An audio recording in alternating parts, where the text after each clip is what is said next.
नाज़रीन, हुकूमत पाकिस्तान से IMF की विश लिस्ट बढ़ती चली जा रही है। वज़ीर ख़जाना को इस तासुर को ज़ायल करने की कोशिश कर रहे हैं कि मालियाती इदारे ने कोई शर्त नहीं लगाई, लेकिन BBC के मुताबिक 18 महीने के दौरान IMF पाकिस्तान पर कर्ज देने के लिए लगभग 70 के करीब शराइत आयद कर चुका है। कल IMF की जानिब से 11 नई शराइत आई थी। बिजनेस रिकॉर्डर के मुताबिक मालियाती शोबे में दिसंबर तक तफसीली रोड मैप तैयार करना और अगले साल मार्च तक इस रोड मैप के तहत FBR की कारकर्दगी को बेहतर बनाना होगा। दिसंबर 2026 तक आला सरकारी अफसरान के असासों की तफसीलात सरकारी वेबसाइट पर शाया करना होगी। अक्टूबर 2026 तक मुतल्लिका महकमों में करप्शन के खतरात से निपटने के लिए हिकमत अमली या अमली मंसूबा देना होगा। इसके अलावा बैरून मुल्क मुकीम पाकिस्तानी जो पैसे तरसीलात ज़र की मद में पाकिस्तान में भेजते हैं, उनके अखराजात का मुकम्मल जायजा लेना होगा। दिसंबर 2026 तक सखर इलेक्ट्रिक सप्लाई कॉरपोरेशन और हैदराबाद इलेक्ट्रिक सप्लाई कॉरपोरेशन में निजी शोबे की शमूलियत से मुतल्लिक शराइत को हतमी शक्ल देना होगी।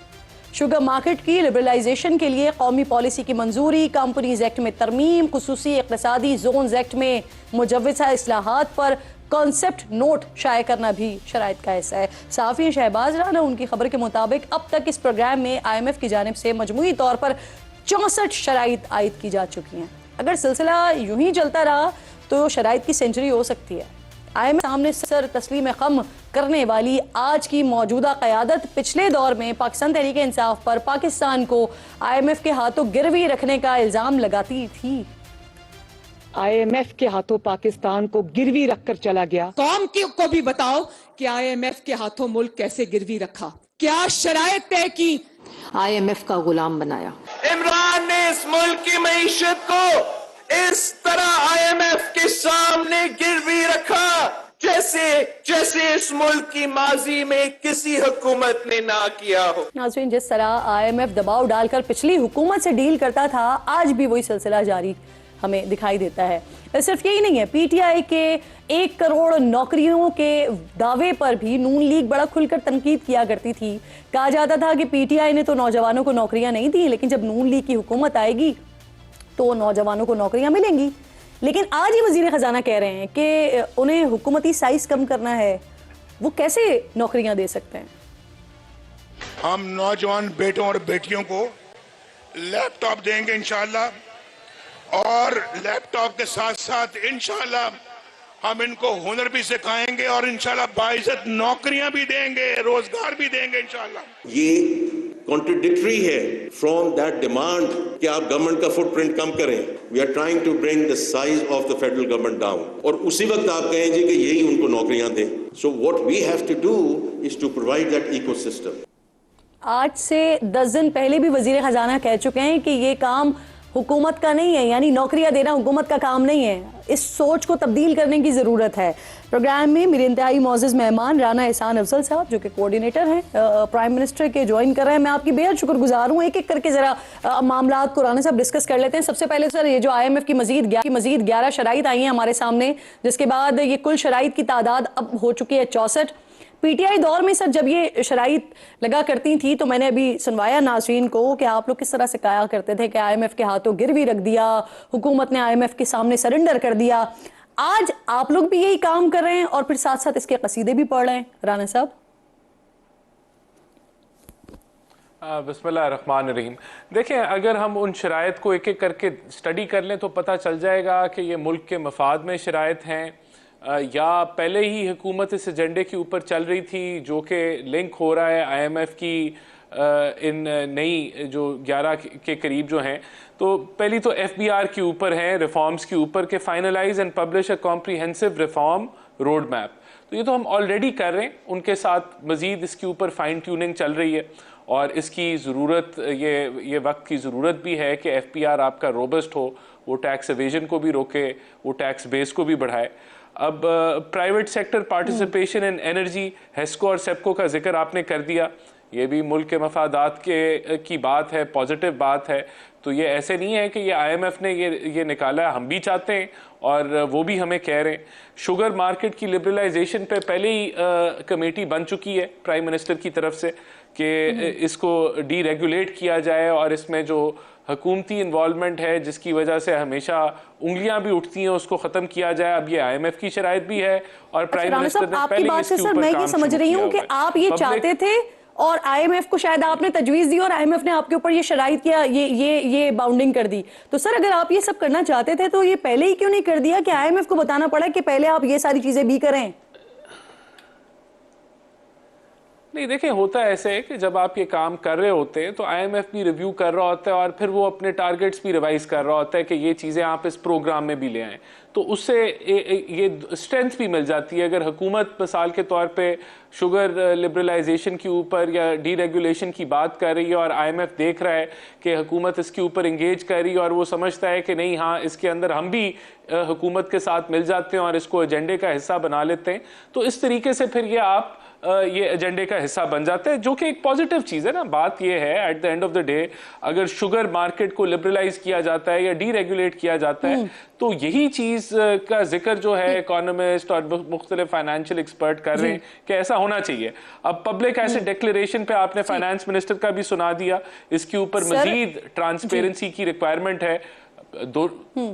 जी, एंटी करप्शन का एक्शन प्लान भी बता दें, क्योंकि जब PTI कहा करती थी 50 लाख और 1 करोड़ नौकरियों के हवाले से, फिर आप लोगों ने का ये बयानिया था कि उन्होंने तो नहीं दी, लेकिन जब हम इक़्तिदार में आएंगे तो फिर हम नौकरियां देंगे। अब आप ही के वजीर खजाना कह रहे हैं कि इस सोच को तब्दील होने की जरूरत है, ये हुकूमत का काम नहीं है सर। तो आप लोग उस वक्त सही कह रहे थे या अभी वजीर खजाना सही कह रहे हैं सर? नहीं, इसको मैं मजीद एक्सप्लेन कर देता हूँ। बिल्कुल देखें, हुकूमत का सरकारी नौकरियां देने का तो कोई काम नहीं है। हुकूमत का काम है कि ऐसा ग्रोथ रेट, ऐसा इकोसिस्टम बनाएं कि जिसके अंदर मुल्क जो है वो 6, 7, 8% पे ग्रो करे, तो प्राइवेट सेक्टर नौकरियां जनरेट करे और जितने भी नए ग्रेजुएट्स हैं उनकी एब्जॉर्प्शन हो। अब हम इसी रास्ते के ऊपर हैं ऑब्वियसली, लेकिन प्रॉब्लम मैं आपके सामने रख देता हूं जिसको हम इंशाल्लाह अपने टेन्योर के अंदर हल करेंगे, और वो ये है कि जब भी हम 5-6% पे ग्रो करते हैं तो करंट अकाउंट डेफिसिट बन जाता है और आपको कुछ को लेके दुनिया के सामने जाना पड़ता है। तो हम इस बूम बस साइकिल से निकलना चाहते हैं और हम रिफॉर्म्स कर रहे हैं मुख्तलिफ शोबों के अंदर कि एक्सपोर्ट लेड ग्रोथ हो, और उसके लिए हम थोड़ी सी एहतियात के साथ आगे बढ़ें। बिल्कुल इस चीज़ को मैं तस्लीम करता हूँ कि ग्रोथ रेट अभी 2 से 3% के दरमियान में है और मुल्क को 6-7% के ग्रोथ रेट की ज़रूरत है। हमारा सिर्फ एक ही चैलेंज है जिसको हमने हेड ऑन दिया हुआ है प्राइम मिनिस्टर शहबाज शरीफ ने, और वो ये है कि हमने बूम बस मसनूई ग्रोथ नहीं करनी जो इम्पोर्ट लेड हो। ये चैलेंजिंग है, ये आसान नहीं है, हम इस रास्ते के ऊपर गामजन है। इंशाल्लाह इस टेन्योर के एंड पे जब हम 6-7% पे ग्रो करेंगे, हमारा दावा ये है, हमारी काविश ये है कि वो ऐसा खसारा ना करे डॉलर टर्म्स में कि हमें किसको लेके जाना पड़े। जी राना साहब, एक सवाल भी साथ साथ ले लेना। आप खुद भी कह रहे हैं एक्सपोर्ट बढ़ाना चाहते हैं, हमारा जो सारा इंतजार है वो हम तरसीलाते ज़र पर रखते हैं। अब जो हुकूमत रिलीफ देती है तरसीलाते ज़र पर, IMF को इसके ऊपर एतराज है, तो अगर सर ये खत्म करते हैं आप तो फिर तरसीलाते ज़र पर फर्क कितना पड़ेगा इससे?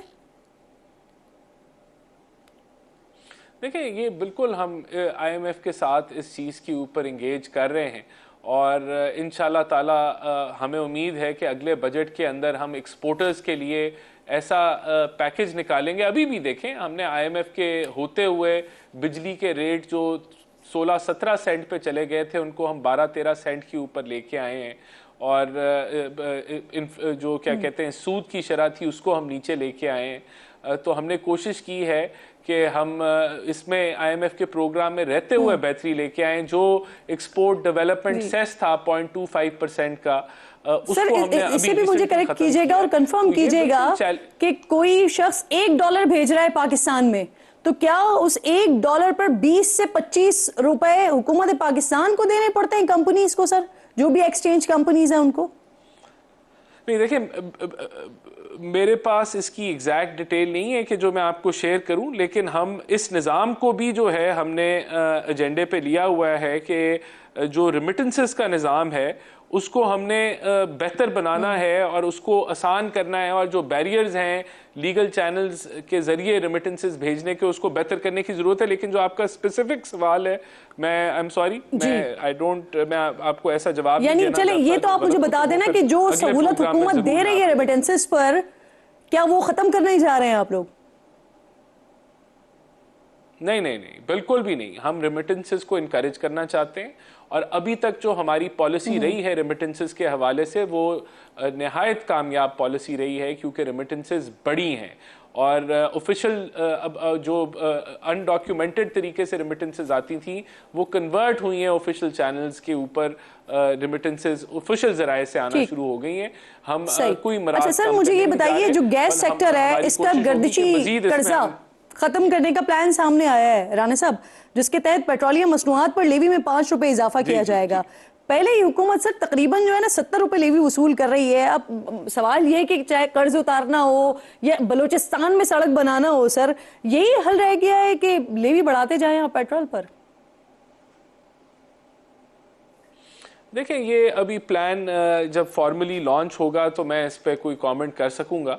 अभी ये मीडिया पे जरूर बात चल रही है, लेकिन ये इस प्लान को फाइनलाइज हो लेने दें तो फिर मैं इस पे कमेंट कर सकूंगा। उससे पहले तो मैं नहीं समझता। अली परवेज मलिक साहब कह रहे हैं कि ये ऑप्शन दिया हुआ है सर, उन्होंने ये ऑप्शन दिया हुआ है। मुझे बताइए, पावर सेक्टर के लिए भी ऐसे ही प्लान आया था ना सामने सितंबर में हुकूमत और बैंक्स के दरमियान। सर फाइनेंसिंग का एक मुआहदा पाया था तय, लेकिन अब तक जो ट्रांजैक्शन नहीं हुई है इसकी क्या वजूहात है? क्यों इसमें क्यों ताखीर हो रही है?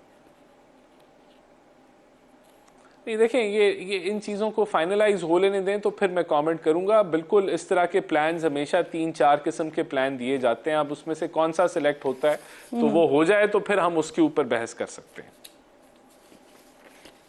सर, हुकूमत की जानिब से क्रिप्टो एक्सचेंज इसके हवाले से भी बाइनेंस से एक मुआहदा किया गया है। अब ये वैसे तो एक अच्छी पेशरफ्त है, लेकिन सर इस पर अमल कैसे होगा? क्योंकि पाकिस्तानी कवानीन के मुताबिक अभी तक जो क्रिप्टो करेंसी है उस पर तो पाबंदी है पाकिस्तान में, तो अमल कैसे होगा? देखिए, ये ऑब्वियसली ये जो अदारा बना है इसको रेगुलेट करने के लिए ही बना है, और अगर कोई ऐसी पाबंदी है तो उसको भी जो है वो स्ट्रीमलाइन किया जाएगा। डेफिनेटली इसके ऊपर जो है ये काविश जो की गई है, ये बड़ा एक ब्रेक थ्रू है कि पाकिस्तान डिजिटल वॉलेट बनाने जा रहा है और डिजिटल करेंसी की तरफ जो है उसको मज़ीद उसके अंदर पाकिस्तानी अवाम के लिए ऑप्शंस निकाली जाएंगी, और मैं समझता हूँ कि ये पॉजिटिव स्टेप है। बहरहाल इसकी डिटेल भी ये जो स्पेसिफिक है वो आपको दे सकता है, लेकिन मैं समझता हूँ कि इसके ऊपर पाकिस्तान बड़ी तेज़ी से मूव कर रहा है। और जो आपने बैन की बात की, जो रेगुलेटर है वो इन सारी चीज़ों को देख के ऐसा हल बनाएगा अवाम के लिए जो बेहतर। सर मुझे भी बहुत तेजी से मूव करना है राना साहब, और मैंने आपसे पूछना भी ये है सर कि अक़वाम मुत्तहिदा की जानिब से जेल में जो कुछ चल रहा है, जो सिचुएशन बनी हुई है खान साहब के साथ, मुबैना तौर पर नारवा सलूक, वो कह रहे हैं ना, तशवीश का इजहार किया जा रहा है उनकी तरफ से कि उनको आइसोलेशन में रखा हुआ है और कैद तन्हाई में उनको रखा हुआ है। तो कैसे देख रही है हुकूमत सर इस एतराज को और इस मुतालबे को? देखिए, ये मिस इन्फॉर्म्ड है, उनके पास सही इन्फॉर्मेशन नहीं है। आपने अभी देखा था कि एक ड्रामा क्रिएट किया गया, इस हद तक बात और प्रोपोगेंडा चला गया कि खान साहब खुदा ना खास्ता हयात भी नहीं है, और एक मुल्क के मीडिया ने भी इस मुद्दे को उठाया। लेकिन जब उनकी मुलाकात हुई तो उनके सेहत के हवाले से तो कम बात की गई, और सियासी गुफ्तगू और ट्वीट्स जिस तरह की गई, और जिस तरह NDU के कोर्स के हवाले से गद्दारी के फतवे लगाए गए वो ज़्यादा किया गया। तो मैं समझता हूँ कि ये मिस इन्फॉर्मेशन है। ना वो आइसोलेशन के अंदर हैं खान साहब, ना वो एक्सरसाइज की भी पूरी फैसिलिटी है, और उनके पास एक मुकम्मल स्पेस है, मौजूद है। प्रिजन रूल्स और जेल मैनुअल को इंश्योर किया जा रहा है, और उनका डॉक्टर को भी रिसाई उनके पास है। तो ये सारी गलत यानी आप इस मुतालबे को मुस्तरद करते हैं या बिल्कुल इग्नोर करते हैं कि ऐसा कुछ भी नहीं है? नहीं, ऐसा नहीं है ना जी। देखें, मैंने तो आपको अभी बताया कि इस हद तक प्रोपोगेंडा किया गया, और जब बात होनी चाहिए थी तो उस प्रोपोगेंडा को जिल्ज करना चाहिए था, उसके ऊपर बात, लेकिन बात सियासत की गई। तो ये PTI हमेशा प्रोपोगेंडा करती है और हमेशा झूठी साबित होती है। तो ये पहली दफा की बात तो नहीं है। तो हम इसको टोटली इस चीज को रद्द कर रहे हैं। कोई वो आइसोलेशन में नहीं है। जो कैदियों के हुकूक होते हैं उन पर भी तो अमल दरामद उसी तरह से होना चाहिए ना। बहुत बहुत शुक्रिया। राना एहसान अफजल साहब मेरे साथ मौजूद थे।